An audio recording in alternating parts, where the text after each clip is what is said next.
नहमदुहु व नुसल्ली अला रसूलिहिल करीम अम्मा बाद औज़ु बिल्लाहि मिनश शैतानिर रजीम बिस्मिल्लाहिर रहमानिर रहीम। मौजूद दोस्तों, साथियों ऐं व्यूअर्स, अस्सलाम वालेकुम। तव्हां ॾिसी रहिया आहियो मुंहिंजो channel Sindhi speeches by Majid मेहरी। अॼु हिकु नई स्पीच सां गॾु तव्हां सां हाज़िर आहियूं। अचो त स्पीच तरफ़ हलूं। जीअं त अॼु 5 अक्टूबर जे हवाले सां सॼी दुनिया उस्तादनि जो आलमी ॾियारो मल्हाए रही आहे, उन करे मुंहिंजी तकरीर जो उनवान आहे 5 अक्टूबर उस्तादनि जो आलमी ॾींहुं।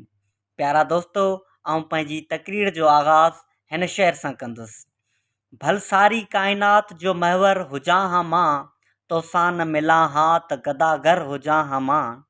सोचनि जे मथां सूंहं जो सावण न वसे हा, थर जी उजाड़ थाक जो थूहर हुजां हा मां। थर जी उजाड़ थाक जो थूहर हुजां हा मां।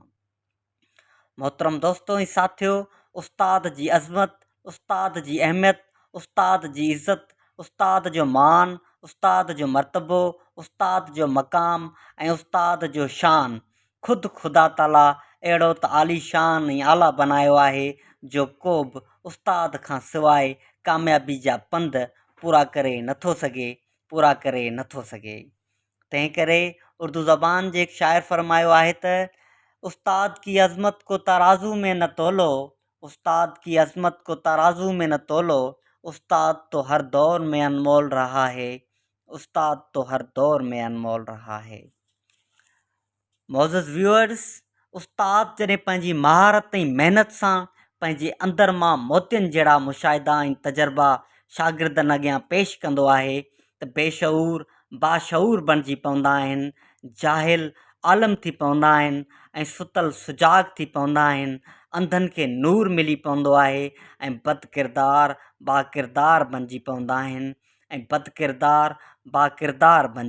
आहिनि ही कंहिंजो खिलाउन में खुतो आहे अलम, ही कंहिंजो खिलाउन में खुतो आहे अलम, ही कंहिंजा अदब सां चंड चुमिया कदम, ही अशरफुल मखलूक अहसन तक़वीम, उस्ताद आ उस्ताद जी अज़मत जो कसम, उस्ताद आ उस्ताद जी अज़मत जो कसम।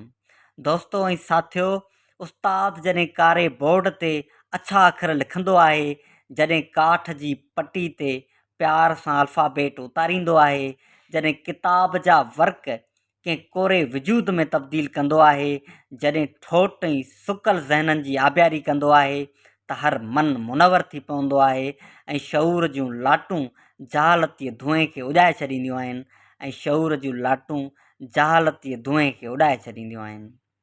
ऐं उते नवां फ़िक्र, नवां लाड़ा ऐं नवां सिज उभरी पवंदा आहिनि। तंहिं करे के शाइर चयो आहे त उन्हनि जूं चमाटूं अञा यादि आहिनि, अखियूं खोल ए क़ौम ही उस्ताद आहिनि, उन्हनि जे हक़नि जो हिसाब ई नाहे, सॼी क़ौम सरही जे ही शाद आहिनि, सॼी क़ौम सरही जे ही शाद आहिनि। दोस्तों ऐं साथियों, स्कूल हुजनि, कॉलेज हुजनि, यूनिवर्सिटियूं हुजनि या कहिड़ा बि इदारा, उहे उस्तादनि सां ई आबाद हूंदा आहिनि। उस्ताद पंहिंजो नूर निचोड़े पंहिंजे शागिर्दनि खे ज़मीन खां आसमान ताईं पहुचाईंदो आहे। उस्ताद पंहिंजे शागिर्दनि खे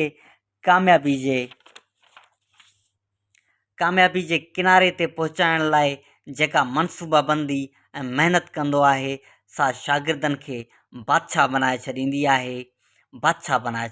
आहे।